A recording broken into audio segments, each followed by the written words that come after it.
என்ன மாணவர்களே, நாம் இப்பொழுது என்ன பார்த்தோம்? இயல் 1 உள்ள பாடப்பகுதிகளின் பயிற்சி வினாக்களையும் இயல் 2 உள்ள பாடப்பகுதிகளின் பயிற்சி வினாக்கள் எல்லாமே பார்த்துட்டோம்.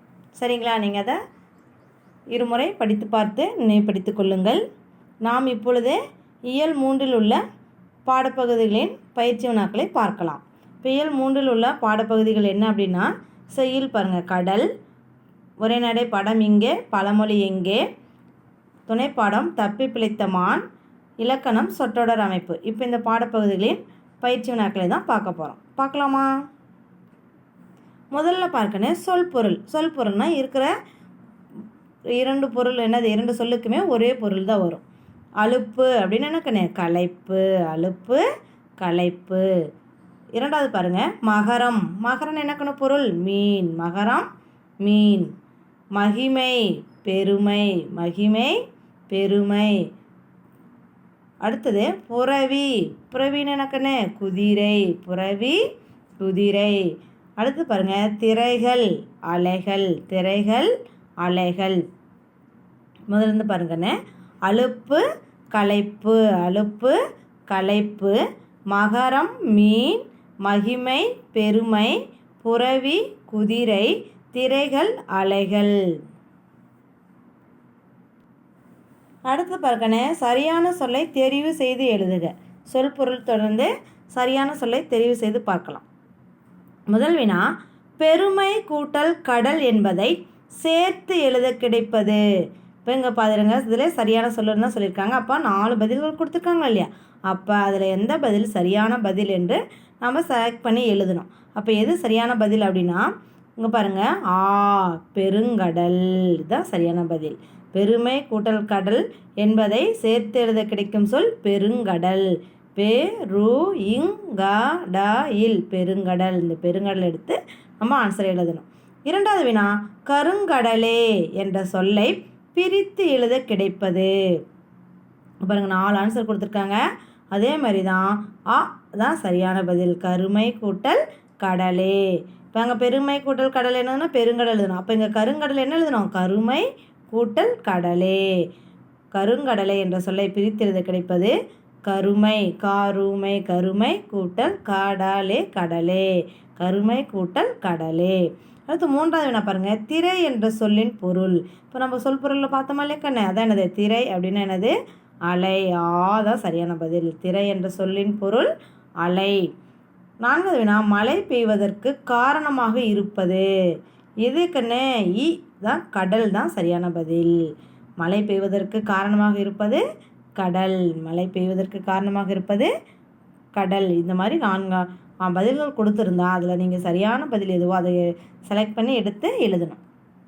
பாருங்கள், முதல் வினா, பெருமை கூட்டல் கடலை என்பதை சேர்த்து எழுத கிடைப்பது பெருங்கடல். இரண்டாவது வினா, கருங்கடலை என்ற சொல்லை பிரித்து எழுத கிடைப்பது கருமை கூட்டல் கடலே. மூன்றாவது வினா, திரை என்ற சொல்லின் பொருள் அலை. நான்காவது வினா, மழை பெய்வதற்கு காரணமாக இருப்பது கடல். இது பார்க்கனே சரியான சொல்லை தெரிவு செய்து எழுதுக தான். முதல் வினா பாருங்கள், மரப்பொந்து இச்சொல்லை பிரித்து எழுத கிடைப்பது. இங்கே பாருங்கள், முதல் வினா மரப்பொந்து இச்சொல்லை பிரித்து எழுத கிடைப்பது. இங்கே 4 பதில்கள் கொடுத்துருக்காங்க. அப்போ சரியான விடை எது அப்படின்னா முதல் தான். சரிங்களா? தான் சரி. மாராயும் மரம் கூட்டல் பொந்து. மரம் கூட்டல் பொந்து. மரப்பொந்து பிரித்து எழுதுனா என்னக்குன்னு வரும், மாராயும் மரம் கூட்டல் பொந்து. இரண்டாவது வினா, அக்கறை இச்சொல்லை பிரித்து எழுத கிடைப்பது. இப்போ அக்கறை எப்படி நம்ம பிரித்து எழுதலாமா, தான் சரியான பதில். கூட்டல் கரை. அக்கறை சொல்லை பிரித்து எழுத கிடைப்பது கூட்டல் கரை. கூட்டல் கரை. மூன்றாவது வினா, சூறை கூட்டல் காற்று இதனை சேர்த்து எழுத கிடைக்கும் சொல். இப்போ இது எப்படி சேர்த்து எழுதலாம், இது எது சரியான பதில் அப்படின்னா சூறை காற்று. சூறை காற்று. சூறை கூட்டல் காற்று எப்படி சேர்த்து எழுதலாம், சூறை காற்று. நான்காவது வினா, கண் கூட்டல் இமைக்கும் இதனை சேர்த்து எழுத கிடைக்கும் சொல். எப்படி எழுதணும், முதல் வினா தான் சரியான பதில். கண் இமைக்கும். இன்னும் கூட்டலி நீயா மாற்றிக்கிறாங்க. சரிங்களா? கண் இமைக்கும் சேர்த்து எழுதும்போது எப்படி வரும், கண் கூட்டல் இமைக்கும், கண் இமைக்கும். அடுத்தது 5வது வினா அமர்ந்து கூட்டல் இருந்த. இதனை சேர்த்து எழுத கிடைக்கும் சொல் அமர்ந்திருந்த. அமர்ந்து கூட்டல் இருந்த இதனை சேர்த்து எழுத கிடைக்கும் சொல் அமர்ந்திருந்த. இதுக்கு என்ன சரியான பதில்? தான் சரியான பதில், அமர்ந்திருந்த. பாருங்க, மரப்பொந்து இச்சொல்லை பிரித்து எழுத கிடைப்பது மரம் கூட்டல் பொந்து.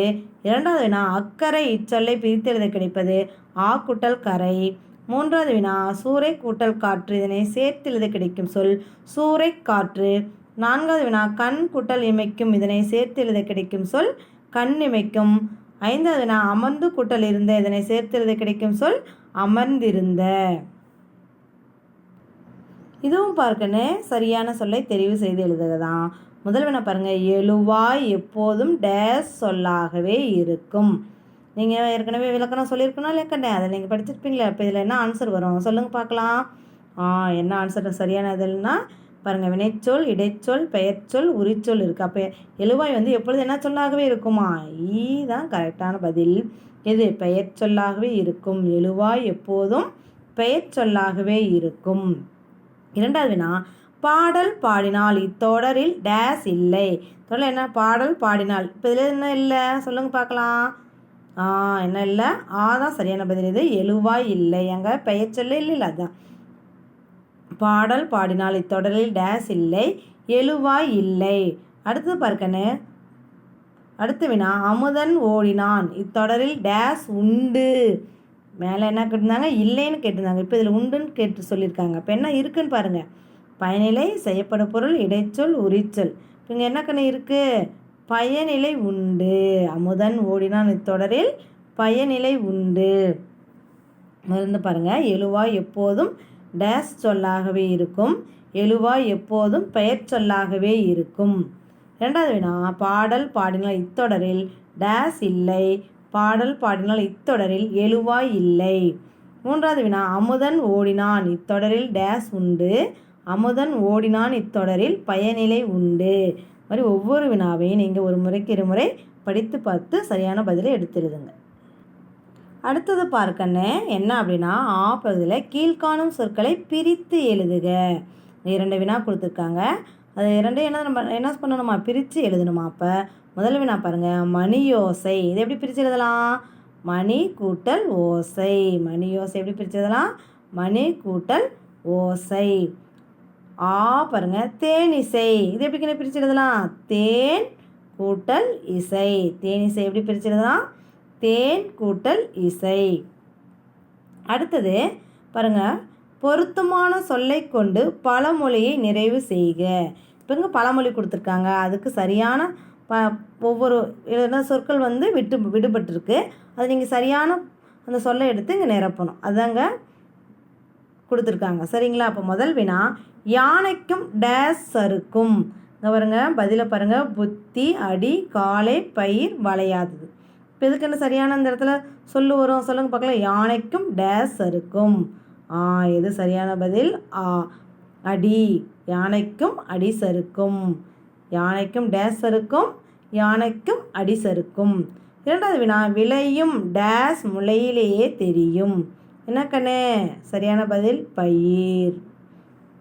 விளையும் பயிர் முளையிலேயே தெரியும். விளையும் பயிர் முளையிலேயே தெரியும். 3வது வினா 5ல் டேஸ் 50ல் வளையாது. பாருங்கள், நீங்கள் ஈஸியாகவே கண்டுபிடிச்சிடலாம். சரிங்களா? 5ல் வளையாதது தான் சரியான பதில். 3வதுக்கு எது பதில்னா வளையாதது. 5ல் வளையாதது, 50ல் வளையாது. 4வது வினா ஆத்திரக்காரனுக்கு டேஸ் மட்டு. என்ன கண்ணு மட்டு? புத்தி மட்டு. ஆத்திரக்காரனுக்கு புத்தி மட்டு. 5வது வினா ஆழம் தெரியாமல் டேஸ் விடாதே. காலை. ஆழம் தெரியாமல் காலை விடாதே. இந்த மாதிரி நீங்கள் ஒவ்வொரு சொல்லுக்கான சரியான சொல்லை எடுத்து நீங்கள் கரெக்டாக ஃபில் பண்ணி வைக்கணும். சரிங்களா? முதல்ல நான் பாரு, யானைக்கும் அடி சறுக்கும்.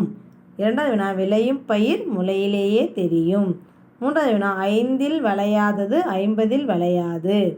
4வது வினா ஆத்திரக்காரனுக்கு புத்தி மட்டு. 5வது வினா ஆழம் தெரியாமல் காலை விடாதே. இதை பார்க்கணும். அடுத்தது நம்ம அங்கே என்ன பார்த்தோம்? பழமொழியில் உள்ள ஒவ்வொரு சொல்லு விடுபட்டிருக்கு, அதை சரியாக எழுத சொன்னோம். ஆனால் இங்கே என்ன பண்ணியிருக்காங்கன்னா, சொல்லை இடம் மாற்றி பழமொழியை கண்டுபிடிக்க. இப்போ என்ன சொல்லியிருக்காங்க?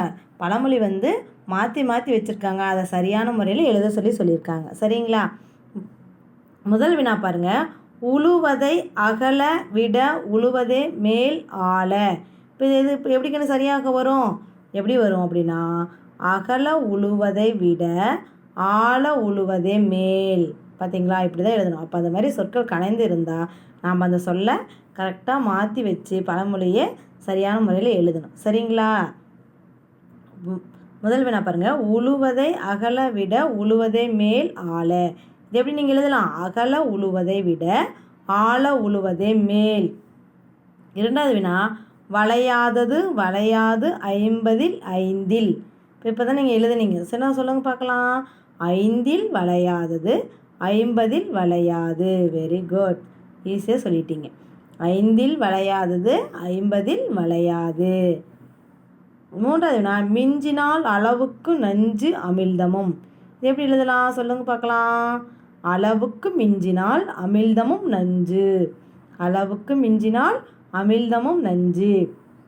அடுத்தது நான்காவது வினா, குற்றம் சுற்றம் பார்க்கின் இல்லை.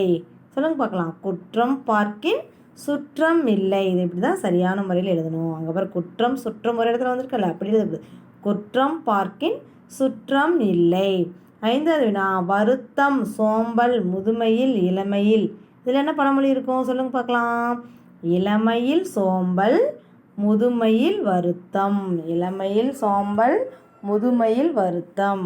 மாதிரி இடமாறி உள்ள பழமொழியை சரியான முறையில் நீங்கள் படித்து பார்த்து எழுதிடுங்க.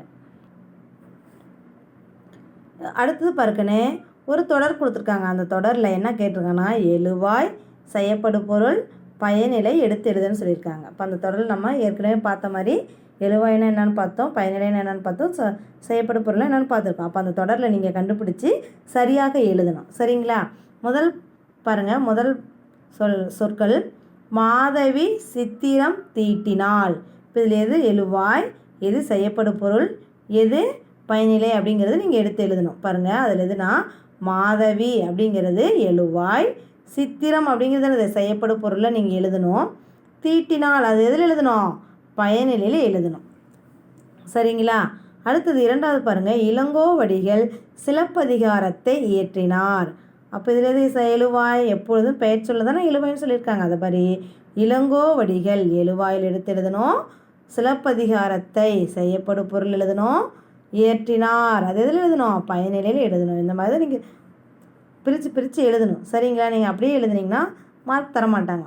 அடுத்தது பாருங்கள், மூன்றாவது வினா, அன்பழகன் மிதிவண்டி ஓட்டினான். இப்போ அன்பழகன் எதில் எழுதணும்? எழுவாயில் எழுதணும். மிதிவண்டி செய்யப்படும் பொருள் எழுதணும். ஓட்டினான் பயனிலையில் எழுதணும். அடுத்தது, கிளி பழம் தின்றது. கிளி எதில் எழுதணும்? எழுவாயில். பழம் செய்யப்படும் பொருளில், தின்றது பயனிலையில். இந்த மாதிரி ஒரு சொற்றொடரில் எந்தெந்த சொற்கள் இது கொடுத்துருக்காங்க அப்படின்னா அதில் எது எழுவாய், எது செய்யப்படும் பொருள், எது பயனிலைன்னு நீங்கள் வகைப்படுத்தி தெரிஞ்சுக்கணும். சரிங்களா? அடுத்தது பார்க்கணும், வினாவிடைக்கு பார்க்கலாம். வினாவிடையில் முதல் வினா, பழமொழி என்பது யாது? பழமொழி என்பது யாது? அதுக்கு என்ன பதில் பாருங்கள். நம் முன்னோர்கள் தங்கள் அனுபவத்தின் மூலம் உணர்ந்து கூறிய மொழியே பழமொழி ஆகும். பழமொழி என்பது யாது? நம் முன்னோர்கள் தங்கள் அனுபவத்தின் மூலம் உணர்ந்து கூறிய மொழியே பழமொழி ஆகும். பழமொழின்னு என்ன கண்ணே? நம் முன்னோர்கள் தங்கள் அனுபவத்தின் மூலம் உணர்ந்து கூறிய மொழியே பழமொழி ஆகும். இரண்டாவது வினா, கடல் நமக்கு அளிக்கும் வளங்கள் யாவை? கடல் நமக்கு அளிக்கும் வளங்கள் மீன்கள், முத்துகள், சிப்பிகள் ஆகும். கடல் நமக்கு அளிக்கும் வளங்கள் என்னென்ன? கடல் நமக்கு அளிக்கும் வளங்கள் மீன்கள், முத்துகள், சிப்பிகள் ஆகும். மூன்றாவது வினா, நரி மானை எங்கு அழைத்து சென்றது? நரி மானை ஒரு விவசாயியின் விளைச்சல் நிலத்திற்கு அழைத்து சென்றது. நரி மானை எங்கே அழைச்சிட்டு போச்சா? நரி மானை ஒரு விவசாயியின் விளைச்சல் நிலத்திற்கு அழைத்து சென்றது.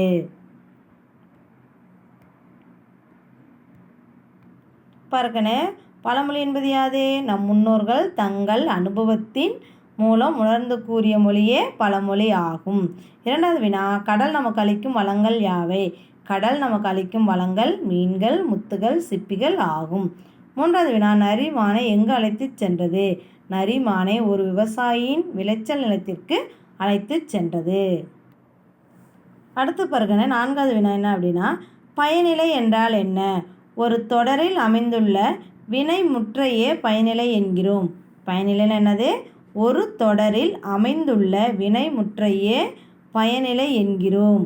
ஐந்தாவது வினா, எழுவாய் எப்போதும் எச்சொல்லாகவே இருக்கும். எழுவாய் எப்போதும் பெயர் சொல்லாகவே இருக்கும். எழுவாய் எப்போதும் எச்சொல்லாகவே இருக்கும், பெயர் சொல்லாகவே இருக்கும். மீண்டும் ஒரு தடவை பார்க்கணும். பயனிலை என்றால் என்ன? ஒரு தொடரில் அமைந்துள்ள வினை முற்றையே பயனிலை என்கிறோம். சரிங்களா? அடுத்தது ஐந்தாவது வினா, எழுவாய் எப்போதும் எச்சொல்லாகவே இருக்கும், எழுவாய் எப்போதும் பெயர் சொல்லாகவே இருக்கும். இப்பொழுது நம்ம அனைத்து வினாக்களையும் பார்த்தோமா கண்ணு? இயல் 1 உள்ள பயிற்சி வினாக்களையும் பார்த்துட்டோம், இயல் 2 உள்ள பயிற்சி வினாக்களையும் பார்த்துட்டோம், இயல் 3 உள்ள பயிற்சி வினாக்களையும் பார்த்துட்டோம். ஏற்கனவே படித்து தான் ஒரு முறை நம்ம திருப்பி நினைவு கூர்ந்து பார்த்துருக்குறோம். இதை நீங்கள் சரியான முறையில் படித்து நல்லா ஞாபகம் வச்சுக்கிட்டிங்கன்னா உங்களுக்கு வரக்கூடிய தேர்வுக்கு தயாராக இருக்கலாம். சரிங்களா? நன்றி குழந்தைகளே. மீண்டும் அடுத்த வகுப்பில் சந்திக்கலாம்.